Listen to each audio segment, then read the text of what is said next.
A parábola de Platão sobre a caverna, escrita no século IV a.C., é considerada até hoje a melhor forma de se explicar o que é filosofia. E nessa parábola, o personagem principal, que é Sócrates, dá uma verdadeira aula do que é o conhecimento. Sócrates foi sem dúvida nenhuma um dos principais pensadores da filosofia ocidental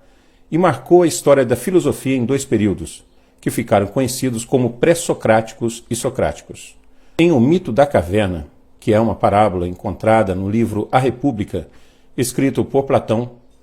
Sócrates dá uma verdadeira aula a respeito do que é a filosofia, expondo um cenário que descreve o profundo estado de ignorância que ele acredita em que se encontra mergulhada toda a humanidade, e exalta a importância do aprendizado através do questionamento filosófico. Sócrates começa um diálogo com um amigo chamado Glauco, dizendo: imagine você muitos prisioneiros que vivem desde criança em uma caverna escura, cuja única entrada é um longo túnel que sobe até a saída. E esses prisioneiros estão com as mãos e as cabeças presas por correntes, de modo que são forçados a ficarem virados de costas para a luz que vem da entrada da caverna, a qual se encontra atrás deles. E perto da saída existe uma pequena fogueira acesa, onde alguns objetos e seres que passam diante da fogueira projetam as suas sombras nas paredes que estão nos fundos da caverna, bem à frente dos prisioneiros, que as veem em movimento como se estivessem vivas. E agora imagine você que os presos podem conversar, mas que enquanto conversam, vendo suas sombras se mexendo, acreditam que suas vozes, na verdade, estão vindo das suas próprias sombras que também estão sendo projetadas na parede da caverna, as quais se encontram misturadas com as sombras dos objetos que estão passando atrás deles. Você não acha que eles não iriam conversar com essas sombras, dando-lhes nomes e falar delas como se fossem coisas reais? E que não seriam capazes de distinguir quais sombras eram deles e quais seriam as sombras dos outros objetos que estavam passando atrás deles? Mas, ao imaginar esse cenário, descrito por Sócrates, Glauco, que é a pessoa com quem Sócrates está conversando, se admira dizendo: são prisioneiros muito estranhos, Sócrates. E Sócrates responde a ele: bom, eles são como nós, pois se estão presos desde que eram crianças e assim colocados, de forma que não podem ver de si mesmos ou de seus companheiros nada mais do que as sombras que estão sendo projetadas nas paredes da caverna, então, para esses prisioneiros, a realidade não seria nada mais do que um mundo feito de sombras em uma caverna escura. Mas então imagine você que um prisioneiro foi simplesmente liberto das correntes e então forçado a se levantar e a se virar para a entrada da caverna e a andar em direção ao fogo, e a olhar firmemente para a luz, a qual, a princípio, com certeza, lhe incomodaria muito a visão, uma vez que seus olhos somente estavam acostumados a contemplar um ambiente de escuridão quase que total. Esse momento seria doloroso para ele, e o clarão do fogo, a princípio, o cegaria quase que totalmente,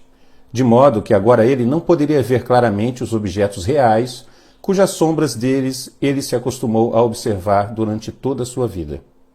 Qual você acha que seria a reação desse prisioneiro, ao começar a constatar que tudo o que ele havia visto durante toda a sua vida até então, na verdade não tinha nada de real, pois seria como se fossem fantasmas, mas que agora ele estaria muito perto de poder conhecer o mundo real e assim a real natureza da sua existência.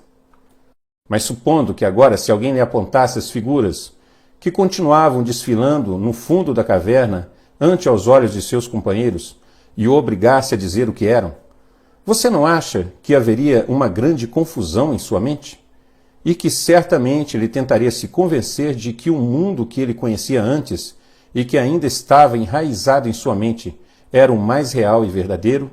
e que os objetos que agora lhe estão sendo mostrados só estavam tentando confundi-lo? Neste momento, Sócrates descreve que sair da escuridão da caverna da ignorância humana não é uma coisa fácil de se fazer, pois muitas vezes, para que isso seja possível, nós que somos o prisioneiro, temos que nos desapegar de quase todos os conhecimentos que nos foram transmitidos ao longo de toda a nossa vida. Pois mesmo sendo forçado a conhecer a verdade, aquele prisioneiro certamente precisaria de algum tempo para que a sua visão e o seu raciocínio se acostumasse à claridade do mundo real, onde ele primeiramente seria capaz de discernir bem as sombras no chão e provavelmente depois de algum tempo as imagens dos homens e outros objetos, e assim em diante, até que finalmente pudesse erguer os seus olhos para contemplar a lua e as estrelas.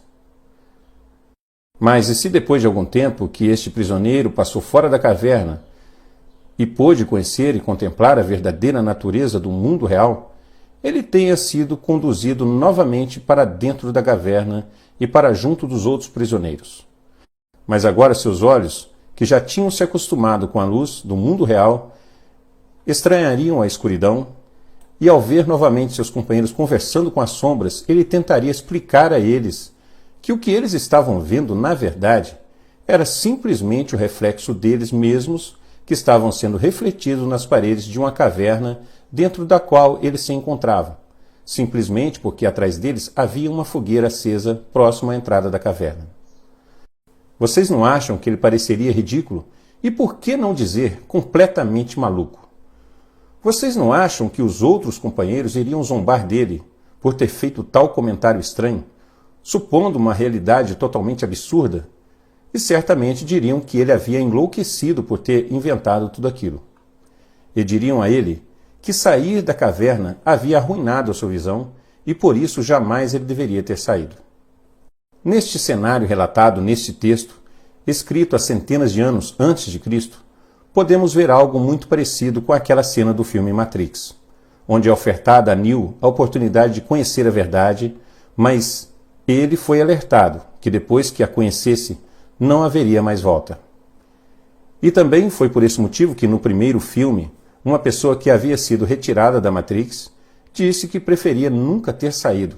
e fez um acordo com o agente da Matrix para conseguir voltar a viver lá novamente, pois acreditava que a mentira era mais bonita do que a realidade, a qual era descrita no filme. Pois, pelo que eu entendi, que esta parábola de Platão tenta nos mostrar é que ao questionar a realidade do mundo que nos rodeia, simplesmente podemos adquirir um modo radical de ver as coisas, o qual será completamente diferente da maioria das pessoas. Nós não só tomaremos conclusões diferentes, mas teremos uma visão do que é o mundo diferente de quase todas as pessoas. E as pessoas normalmente não gostam dessa ideia, porque as forçam a saírem de suas áreas de conforto e do modo automático de vida que estão levando, com a simples aceitação de realidades pré-fabricadas impostas pelo sistema.